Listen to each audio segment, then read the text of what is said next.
नमस्कार दोस्तों, नमस्कार। कैसे आप सभी? सबको नमस्कार। उम्मीद होगा कि बड़े अच्छे होंगे।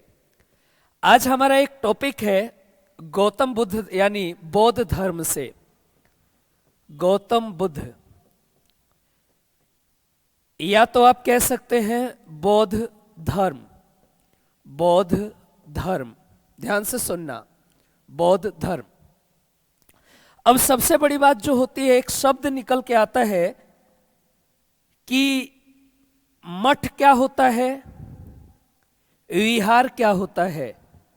एक शब्द तो ये निकल के आता है, और एक शब्द निकल के आता है कि स्तूप क्या होते हैं और चैत्य क्या होता है। एक शब्द ये निकल के आता है। तो हमारे पास बौद्ध धर्म से जुड़े हुए दो शब्द हैं।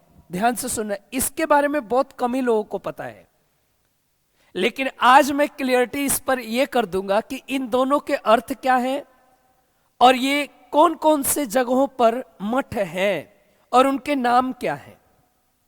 ध्यान से सुनना, अगर तुम मठ कहो या विहार कहो तो एक शब्द निकल के आता है कि जहां पर बौद्ध भिक्षुक रहते थे, जहां पर जो बौद्ध भिक्षुक थे वो जहां पर रहते थे, यानी जहां उनका रहना होता था, घर होता था, उसे ही कहते हैं मठ या विहार। जो आज का जो विहार प्रदेश है, जिसको हम बिहार कहते हैं, वो रियल में विहार था, क्योंकि उसी क्षेत्रों में ज्यादातर बौद्ध भिक्षुक रहा करते थे। विहार था वो, लेकिन हम उसको बोलते बोलते बिहार कर दिए, जबकि वास्तविक नाम उसका विहार है। तो बौद्ध विहार उस जगह को बोलते हैं जहां बौद्ध भिक्षुक रहते हैं, और जहां पर बौद्ध लोग, जहां पर बौद्ध धर्म को मानने वाले लोग पूजा पाठ करते हैं, पूजा स्थल, उसे कहा जाता है स्तूप या चैत्य। तो हमारा 2 पॉइंट क्लियर हो गया कि आखिर में मठ विहार एक है और स्तूप चैत्य एक है, और इनका अर्थ क्या है। याद रखना मेरे दोस्त, कुछ महत्वपूर्ण मठों के बारे में मैं जानकारी दूंगा आपको। जैसे कि ये हिमालयन मठ है, हिमालयन मठ है, मोनेस्ट्री इंग्लिश में बोलते हैं। ये हिमाचल प्रदेश में, हिमालयन हिमाचल प्रदेश में है। ये देखिए आपको, ये हिमालयन हिमाचल प्रदेश में। एक मठ है ताबो मठ, यह भी आपको हिमाचल प्रदेश में मिलेगा। बड़ा सुंदर मठ है ये। ये देखिए ताबो मठ कहां है? हिमाचल प्रदेश में है। और मजे की बात, ये देखिए, ये भी ताबो है, ताबो मठ हिमाचल प्रदेश। एक नामग्याल मठ है, नामग्याल, ये देखिए नामग्याल, और नामग्याल भी हिमाचल प्रदेश में ही पड़ता है, हिमाचल। तो हिमालयन, ताबो, नामग्याल, ये आइए, ये देखिए, ये वो जगह है। लेकिन मजे की बात कि एक व्यक्ति थे जिनका नाम था तेनजिन ग्यात्सो, और इसी व्यक्ति को एक उपाधि मिली हुई है दलाई लामा। दलाई लामा कोई आदमी नहीं होता, दलाई लामा एक पद है, और ये पूरे विश्व के 14वें दलाई लामा है। 1949 में तिब्बत पर चाइना का हमला हो गया और ये तिब्बत छोड़कर भारत चले आए, और इसी स्तूप, इसी क्षेत्र में रहने लगे, इसी क्षेत्र में ये रहने लगे नामग्याल में, और यहीं पर इन्होंने नामग्याल मठ बनवा लिया, और नामग्याल मठ इन्हीं के नाम से फेमस हुआ, दलाई लामा यानी तेनजिन ग्यात्सो। तो नामग्याल मठ में ही रहते हैं ये देखिए। एक है आपका हेमिस मठ, हेमिस, और याद रखना हेमिस जो है वो प्रेजेंट में लद्दाख में है। ये देखिए हेमिस, लद्दाख, बहुत खूबसूरत है हेमिस। एक थिक्से है, थिक्से, और थिक्से भी आपको लेह में मिलता है, लेह क्षेत्र में थिक्से मिलता है। ये भी बड़ा सुंदर है, ये देखिए थिक से, बड़ा ही सुंदर है, प्यारा सा है, थिक से, ये देखिए।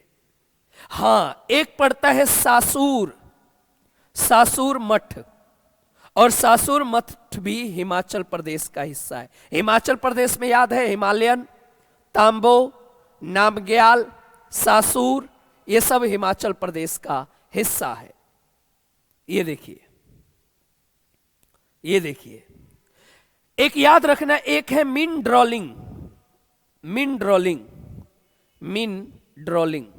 मिनड्रोलिंग मठ कहां है? यह भी तुम्हारा देहरादून में पड़ता है, देहरादून। मिनड्रोलिंग देहरादून में पड़ता है, बेहतरीन है ये, बड़ा ही इंपॉर्टेंट है ये मिनड्रोलिंग देहरादून, देहरादून। ये देखिए मिनड्रोलिंग देहरादून। एक है रूमटेक, रूमटेक, और रूमटेक जो पड़ता है वो सिक्किम में पड़ता है, सिक्किम। तो आपको फटाक से आंसर कर देना है रूमटेक कहां है, सिक्किम। बड़ा डेंजरस है ये, अगर यहां से कभी गिरे तो सीधा मरोगे ही, बड़ा ही रिस्की एरिया में है ये रूमटेक, सिक्किम। हाँ, ये बेहतरीन तवांग मठ, तवांग, भारत का सबसे बड़ा तवांग मठ, भारत का, लेकिन पूरे विश्व का कहोगे ये तवांग है। ये देखिए तवांग, भारत का सबसे बड़ा, पूरे एशिया में दूसरा नंबर है। लेकिन अगर आप बात करोगे पूरे एशिया में पहला नंबर किसका, तो चाइना मोनेस्ट्री, चाइना मठ। दूसरे नंबर पे तवांग आता है पूरे एशिया में। लेकिन अगर आप भारत की बात करोगे तो भारत में तो तवांग पहला है, पूरे एशिया में दूसरा है तवांग। ये देखिए चाइना वाला है ये। अगला है कर्नाटक में पड़ता है नामड्रालिंग, मिनड्रालिंग देहरादून, नामड्रालिंग कर्नाटक। ये भी पेपर में बहुत आता है भैया, ये देखिए बेहतरीन है, बेहतरीन है। और अगला है थाई, थाई मोनेस्ट्री, बोध गया बिहार, बिहार में पड़ता है थाई मोनेस्ट्री, बोध गया बिहार। ये देखिए बोध गया बिहार। अगला है सालुगारा, सालुगारा वेस्ट बंगाल, सालुगारा वेस्ट बंगाल। ये देखिए सालुगारा वेस्ट बंगाल। तो याद रखना मेरे दोस्त, बेहतरीन। अब कभी भी अगर कहेगा स्तूप, तब विश्व का सबसे बड़ा स्तूप बोरोबुदुर इंडोनेशिया में है, बोरोबुदुर, बोरोबुदुर इंडोनेशिया में है, इंडोनेशिया।